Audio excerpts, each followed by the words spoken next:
Good girl.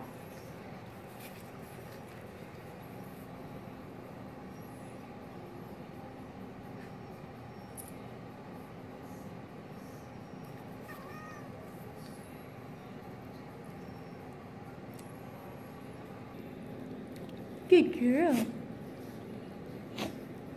Yes.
Hey guys, this is Victoria Smith with Take the Lead Canine Training, and you're watching episode number 3 of Foster Dog Friday. Thanks so much for tuning in. If this is your first time tuning in, make sure to check out episodes number 1 and 2 of this weekly video series where we talk about things foster dogs, rescues, and basically dog behavior and dog training so that we can get dogs well behaved and they can stay in homes. This is the indoor edition. Usually I film these in my backyard, but we're having some rain today, so we've got the indoor edition, and you'll probably see my cats make a cameo at some point, which is actually really appropriate because today's topic is introducing a new dog to your home. When we're talking about rescue and foster, or just adoption, so maybe you're adopting a rescue dog or you're adopting even a new puppy, maybe from a breeder, but adding a new dog to your home can be very exciting, but also a very stressful time. I think it's really important, particularly with dogs coming from rescue or shelter scenarios, dogs that you're not familiar with, dogs that aren't little 8-week-old puppies. We're talking about dogs that are a little bit older coming into your home. It's really important to be very assertive about introductions. A lot of times folks want to bring a dog in, say, welcome here, we pulled you from the shelter where you were stressed out and there was barking and you were behind bars. Welcome to your new home or to your foster home, and then clip the leash and just let the dog have free reign of everything. A lot of things can happen during that time that can actually set up your relationship to struggle, especially if you have dogs already at home. So let's talk about introducing a new dog to a home that already has dogs.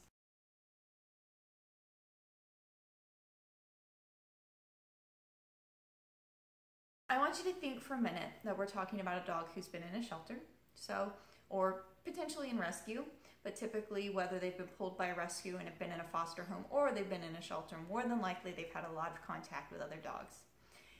These dogs in shelters are coming from scenarios where they've been kenneled in a very stressful environment. So we're talking about barking nonstop, like there's just constant barking. So you've got dogs that are kind of on edge and rattled because they're surrounded by an atmosphere that is constantly stressful. Anytime a dog is taken from their kennel or passes by another kennel, dogs are charging them, just running up and jumping at the gate, just expressing frustration, charging at your dog.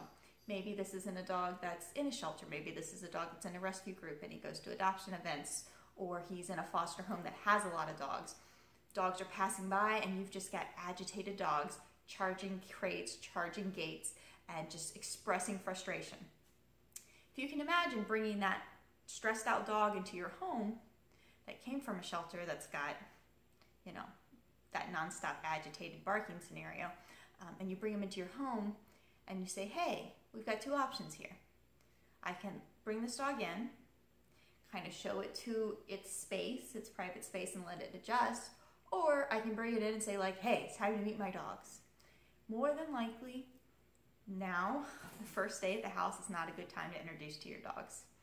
A couple things can happen. Let's say you have a dog who came from the shelter. That dog may have issue with your dog because maybe your dog's friendly and excited that a dog's at the house. This dog in the shelter has been stressed out and had dogs charging at it for who knows how long. So immediately it comes into your home. It's in an environment it's not familiar with. It's with a person it's not familiar with. And now all of a sudden there's a dog just rushing up to it. Stresses is out, and more than likely you'll have a dog bark or lunge or potentially fight with the current dog in the residence. You may have a hyper young dog from the shelter that maybe won't pick a fight, but your older dog's like, give me a break. We've lived this quiet lifestyle and now you're bringing this crazy thing in, and your older dog may get defensive, territorial, or frustrated with the eagerness, and misbehavedness of the new dog. It's really important that the first moments that you have with a new dog in your house, whether it's an adopted dog, whether you're fostering a dog, whether you're just pulling a dog from a shelter and transporting it directly from the shelter to a foster home, we want to be as consistent, clear, and as assertive as possible, because these dogs are just in like this bubble of like wishy-washy, nothing makes sense, my world's upside down. They need someone to be very clear with their expectations. These dogs thrive on routine. They had a crappy routine at the shelter that involved, you know, basically twice a day feedings and maybe one potty walk a day. But they knew, probably like clockwork, when the food was supposed to go down, when the staff was going to be walking by with a dog, and they just waited for those moments to release energy. So you've got a dog who really needs to decompress. So when you bring a new dog into your house, it's so important that everything be as controlled as possible, and that really you don't make an attempt to introduce the dogs until your new dog has had time to de-stress. Now, that doesn't mean you need to put it in a crate and stick it in a room and not interact with anybody. But what you do need to do is understand that it's come from a place that had a lot of stress and a lot of pressure. So what we want to do is either maybe let it just go in a crate and rest, or put it on a leash and take it on a walk, you and the dog. If the dog's too stressed out on a walk, then a walk's not appropriate right now. So you kind of have to feel the flavor of the dog. But more than likely, interacting with other animals is not going to be on this dog's to-do list right out the gate. You need to build relationship with this dog.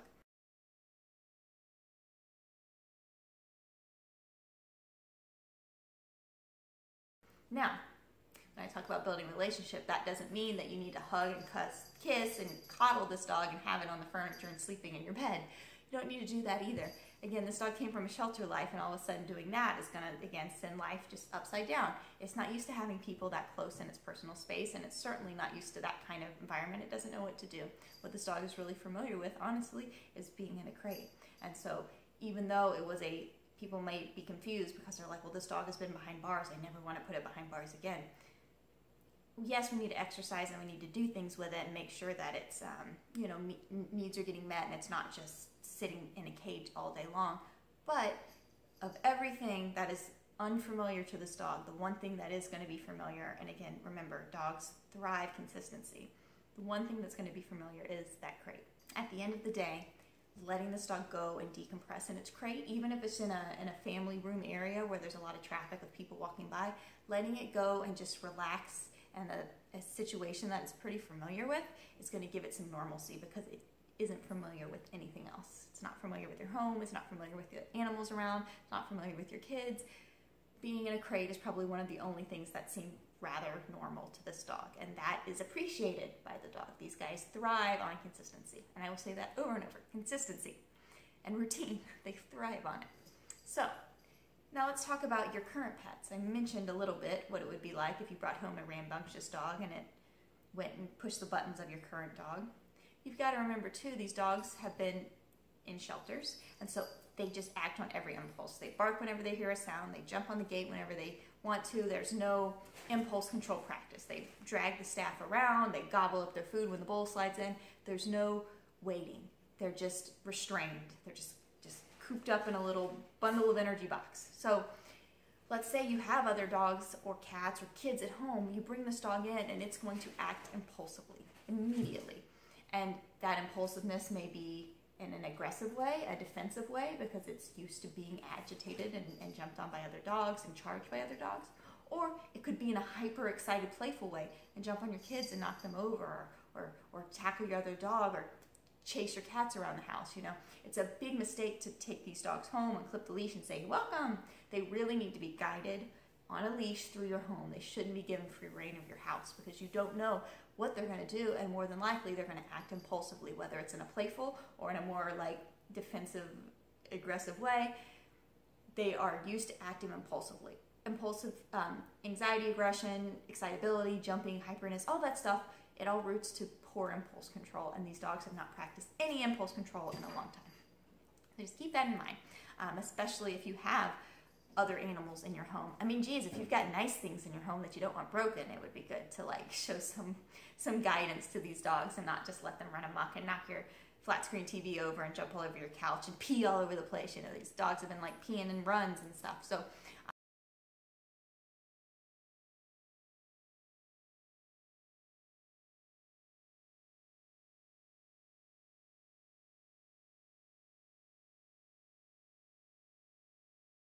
now, this doesn't mean you can't do anything fun with these dogs and you can't welcome them into your home, but it just means give them some consistency and give them some guidance.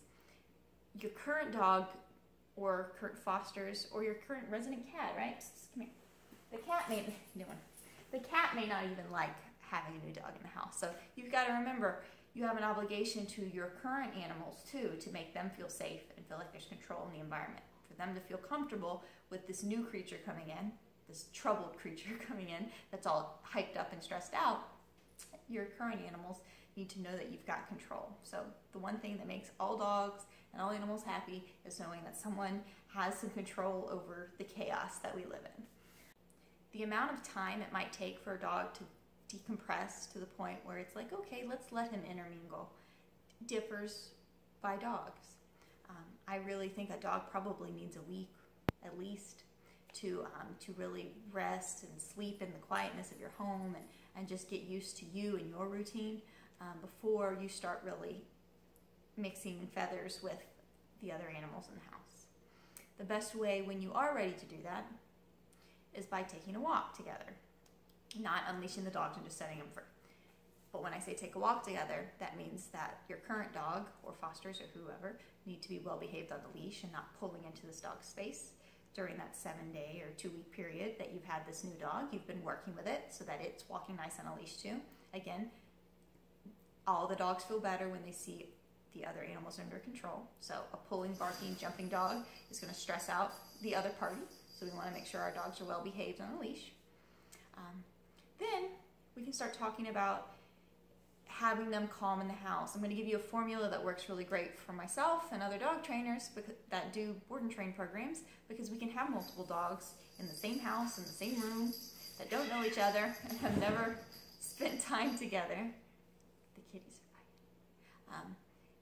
Learn to exist. You've already had this dog in the crate, and it's important that when it's in its crate, it feels safe. So don't let your dog go and push and get in its space. You need to advocate for this new dog. So whether that means the crate needs to be in a separate room, or you just actively need to keep your dog from going up and going right up to the bars and getting in this dog's face. But it would be great if they have seen each other, that they've passed by each other and seen the existence of the other animals. And of course, we interrupt or correct any unsavory stuff like staring or growling or lunging at cages and lunging at other animals. We interrupt all of that nonsense because we've got to set a tone of what is and isn't okay. But we want to make sure that our new dog can observe the animals and see, again, you with some control. So, like I said, a walk is a really great way to start.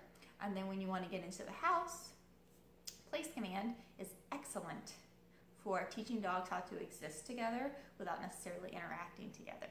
If you know you have a friendly dog and this dog is young and hyper and ready to play and you've got a good rapport, of course they can start to mingle and do some playing and stuff. But a lot of times people aren't fully sure what a dog is going to do, and your best bet for creating a safe introduction and a positive integration into your home is by showing these dogs that there's a lot of control, that you see what's going on, that you respect all of their feelings, and you're going to be an active part of their introduction.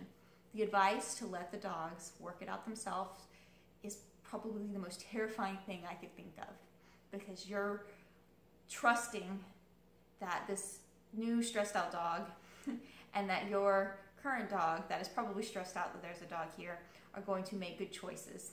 And really what we're saying is, like, you guys figure it out. And if you do that with the wrong set of dogs, it's so easy to have a dog fight, and then you will ruin your dog's trust in you. You will ruin your dog's trust in any other dogs, and potentially could really cause some damage and harm yourself, breaking up a fight, or harm the other dogs, or harm the other animals, and clipping the leash and say, oh, let's just see if he likes the cat. You know, things like that can be really, really dangerous. So the idea that dogs should be able to have conversations with each other is absolutely correct and appropriate, but the let them work it out on their own thing where they like fight for dominance can be super risky and is not very recommended in my book. So be very careful with any kind of advice like that. The best way that I found to integrate dogs together, like I said, is teaching place, teaching boundaries, and learning how to exist around each other before interaction. The calmer, more comfortable they are with the other dog moving around and staying stationary and seeing that, like, you're the conductor and all the instruments are playing their part of the symphony at the appropriate times, the more there's organization, the more comfortable these dogs feel.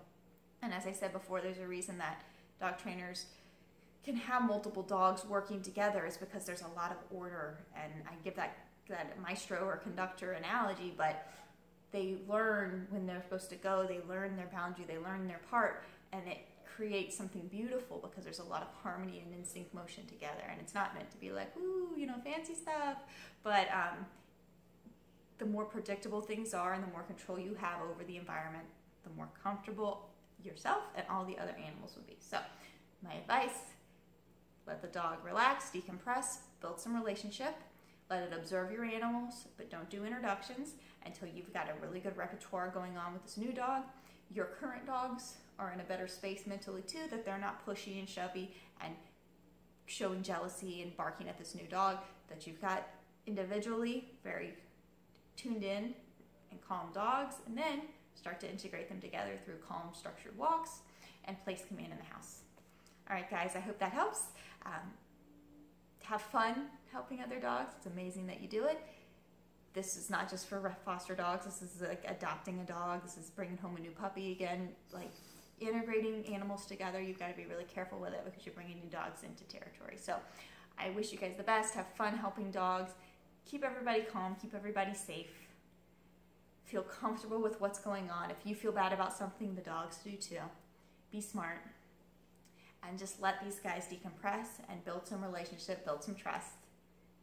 And then you'll have dogs who trust you and they can learn to trust each other. If you're struggling though with anything, scary business, really struggling, reach out to a trainer, because we're not expecting you to know how to do this stuff on your own, especially if you're really concerned about human or dog aggression.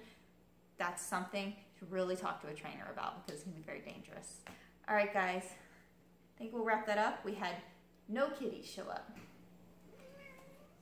Meow.